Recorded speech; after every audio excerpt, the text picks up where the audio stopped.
Բարի երեկո, Փակ TV եթերում լուրերի հետքերով հաղորդումն է։ Մենք աշխատում ենք ամենօրյա ռեժիմով, որպեսզի մեր հեռուստադիտողը մշտապես լինի տեղեկացված եւ բաց չթողնի օրվա ամենակարևորն ու բացառիկը։ Իսկ դուք մի մոռացեք բաժանորդագրվել մեր YouTube-յան ալիքին։ Բանակում զոհ ունենք։ Դեկտեմբերի 12-ին ժամը 16:00-ի սահմաններում հայտնաբերվել է զինծառայող Սմբատ Կիրակոսյանի դին հրազենային վնասվածքով։ Դեպքի հանգամանքներն ամբողջովին պարզելու նպատակով ընթանում է քննություն։ Պաշտպանության նախարարությունը վշտակցություն եւ զորակցություն է հայտնում զինծառայողի ընտանիքի անդամներին, հարազատներին ու ծառայակիցներին։ Լև գրուպ հաստաբանական գրասենյակի գլխավոր տնօրեն Լևոն Բաղդասարյանը հայտարարություն է արել։ Լև գրուպ հաստաբանական գրասենյակի հիմնադրման 25-րդ տարեդարձի կապակցությամբ շնորհավորանքի խոսքեր են հնչել քաղաքական կուսակցությունների ղեկավարների, զանգվածային լրատվամիջոցների ներկայացուցիչների, հասարակական գործիչների, շարքային քաղաքացիների, հայրենիքի համար զոհված զինվորների ծնողների, ինչպես նաև միջազգային կազմակերպությունների ղեկավարների կողմից։ Նշված արձագանքը հանդիսանում է Լև գրուպ հաստաբանական գրասենյակի 25 տարվա շարունակական, հետևողական եւ սկզբունքային գործունեության հանրային գնահատականը։ Նման բազմաշերտ ուշադրություն ու վստահությունը բնութագրում են գրասենյակի ձևավորված մասնագիտական հեղինակությունը եւ հաստատում են նրա դերը իրավական պետության արժեքների պաշտպանության գործում։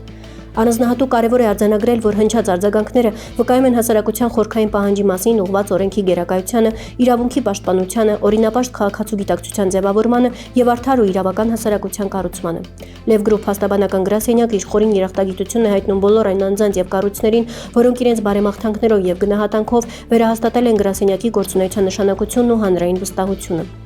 Առանձնահատուկ շնորհակալություն ենք հայտնում ԴՕ կուսակցության պատվավոր նախագահին, ինչպես նաև կուսակցության նախագահին, ովքեր իրենց լիազորությունների շրջանակում ապահովել են ընկերության գործունեության վերաբերյալ բարեմաղթանքների եւ գնահատանքի խոսքերի հրապարակումը կուսակցության պաշտոնական տեղեկատվական հարթակում։ Փաստաբանական գրասենյակը շարունակելու է իր գործունեությունը հավատարիմ մնալով օրենքի գերակայության, մարդու իրավունքների պաշտպանության եւ իրավական պետության հիմնարար արժեքներին, որը հնարավոր է իրացնել բացառապես օրենքի դիկտատուրայի միջոցով։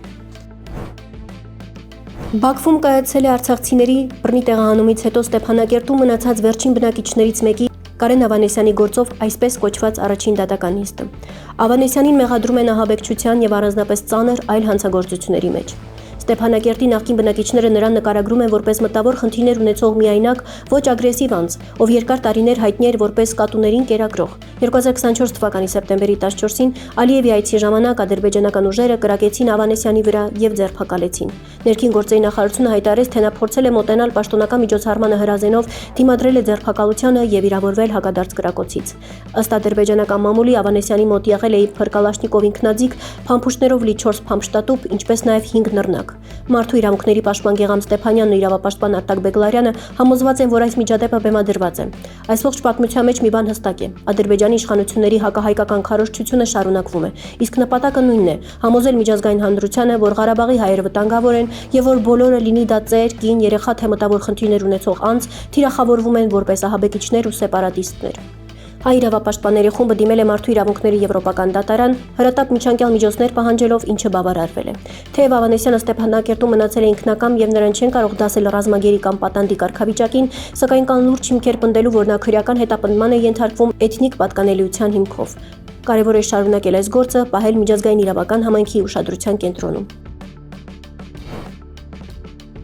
ԴՕ կուսակցությունը վերլուծում է անցած 10 ամիսները։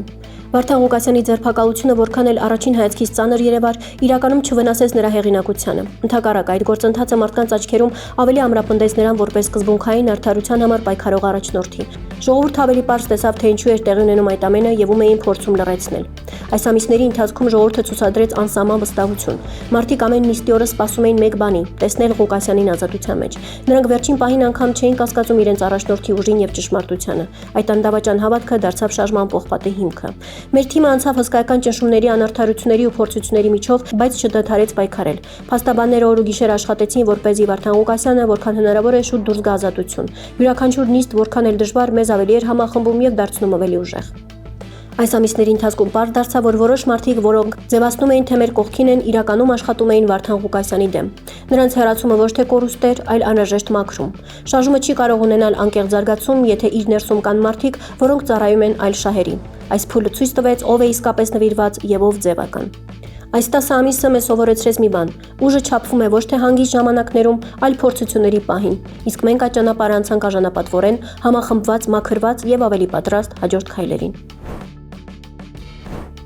Ռուսաստանի Դաշնության նախագահ Վլադիմիր Պուտինը Աշխաբադում հանդիպել է Թուրքիայի նախագահ Ռեջեփ Թայիփ Էրդողանին։ Ռուսաստանի նախագահը եւ իր թուրք գործընկերը քննարկել են Ռուսաստանի ակտիվները բռնագրավելու եվրոպացիների փորձերը։ Պատվիրակությունների մասնակցությամբ նախագահների հանդիպումը տևել է 40 րոպե։ Ի թիվս այլ հարցերի Պուտինը եւ Էրդողանը քննարկել են նաեւ Հարավային Կովկասում խաղաղության գործընթացը, ինչպես նաեւ Պաղեստինում եւ Սիրիայում ստեղծված իրավիճակը։ Եվ վերջում օրվա տեսանյութ. հսկայական արեգակնային գազային ժայթքում է անջատվել արեգակից։ Մասնագետներն ընդգծում են, որ իրադարձությունը կապ չունի Ատլաս օբյեկտի հետ եւ ազդեցություն չի ունենում երկրի վրա։ Այն տեղի ունեցել զգալի հեռավորության վրա եւ սպառնալիք չի ներկայացնում։